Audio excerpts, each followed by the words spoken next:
Oi, Habibi! Oi, Habibiti! Novamente, ao segundo programa do nosso canal Maktub, Destino. Eu espero que todos estejam nos acompanhando, porque não é somente eu, é um grupo de pessoas que estão fazendo parte desse canal e trazendo toda a sua energia maravilhosa para ele. Fico muito feliz. Muito obrigado pelos likes, muito obrigado pelo carinho. Eu fiquei muito surpresa com tudo e eu mando um grande beijo para todos os meus seguidores. Muito obrigado mesmo, gratidão. E eu parei na história da minha primeira viagem para o mundo árabe, que foram os 3 países, Jordânia, Síria e Emirados Árabes. Me perguntaram o que tocou tanto, além dos aromas, além de você ter sido abduzida por esses aromas. Na realidade, eu fiquei encantada. Eu, como arquiteta de formação, eu gosto muito de arquitetura vernacular, a arquitetura que tem história. E eu estive nesses 2 países, tanto a Jordânia quanto a Síria, para ver toda essa arquitetura. A Síria com a sua cidade, a cidade mais antiga do mundo, que é Damasco.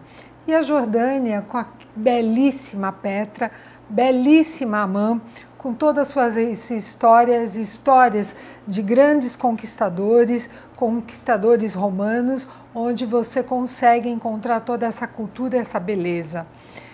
E foi aí que eu me encantei cada vez mais, querendo redescobrir toda essa história do mundo árabe, que é diferente de cada país. Nós não podemos colocar árabe como todos iguais. Cada um teve a sua formação, cada um teve a sua criação cultural. Nós não podemos falar que a Jordânia é igual aos Emirados Árabes, que é igual ao Egito, que é igual a Marrocos, que é igual a Omã.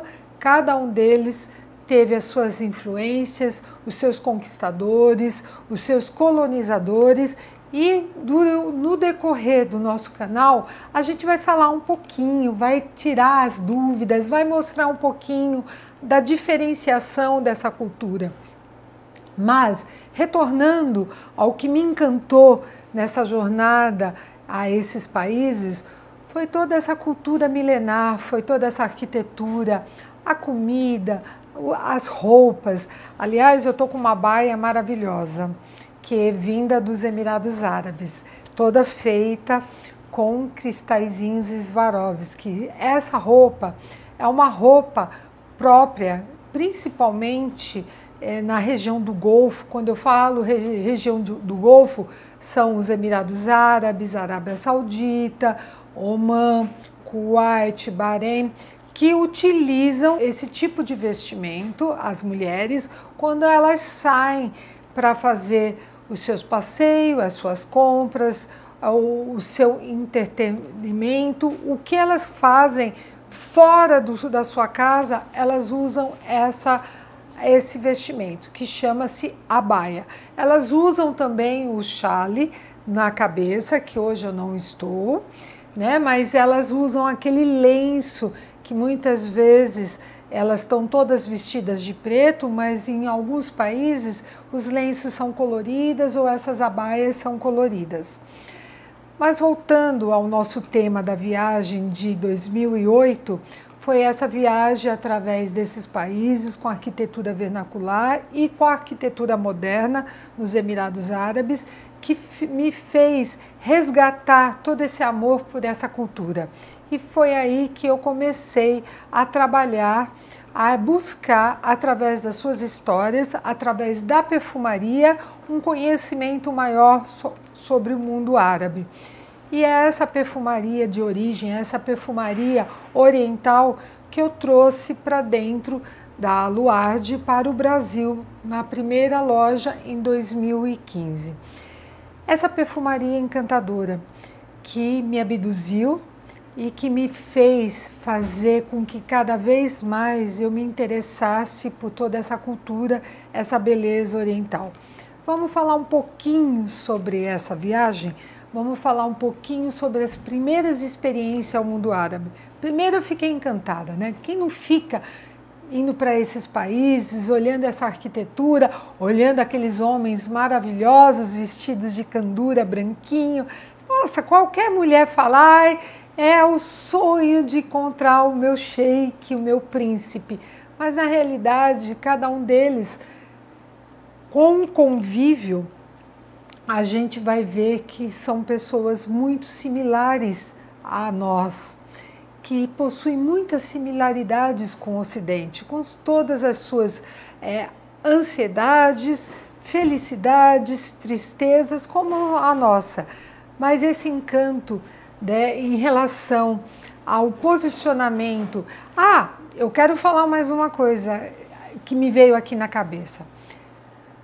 Mulher não é 100% submissa, como muitas pessoas acham que no mundo árabe todas as mulheres só ficam em casa, cuidando dos filhos, submissa aos homens. É um erro muito grande.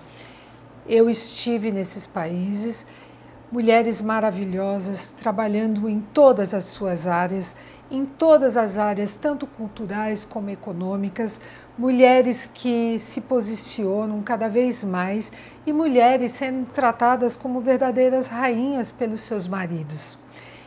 Então, eu deixo aqui essa curiosidade, porque muita gente fala, ai, mas você foi sozinha, você não ficou com medo de ser raptada ou de ser colocada de lado? Como que isso aconteceu? Pelo contrário, o posicionamento que a gente tem de vida é o posicionamento que a gente consegue transmitir não só dentro do círculo que a gente trabalha, que a gente convive, como qualquer mundo ou como qualquer outra cultura. Eu sempre fui muito bem recebida nos países árabes, sempre trabalhei com árabes e deixo aqui a minha consideração e gratidão por tudo que eu passei. Lógico, dificuldades eu tive, mas são experiências de vida. Foi através dessa primeira viagem em 2008 que o destino, Maktub ou não, preparou a minha primeira peça na minha vida, ou seja, mudou completamente a minha vida. Eu me transformei, ou seja, eu me transformei naquilo que eu nem esperava um dia ser, uma conhecedora da perfumaria, de algumas coisas fundamentais dessa cultura tão milenar, tão rica, tão misteriosa. Foram nesses países que na volta dessa viagem, que foi uma viagem turística, não foi uma viagem de trabalho, foi uma viagem que eu fiz de 13 dias para a Jordânia, novamente, para Petra, Amã, para a Síria, Damasco, para os Emirados Árabes, Dubai, que a partir desse momento, quando eu retorno para o Brasil, eu decido parar, entre aspas, de trabalhar com arquitetura e iniciar uma nova jornada trabalhando com perfumaria. Pensa, trabalhar com perfumaria num país que ninguém nem sabe quais são as fragrâncias que compõem uma perfumaria, árabe, ou melhor, que não sabe nada sobre a história da perfumaria, achando que a perfumaria veio da França, do Ocidente.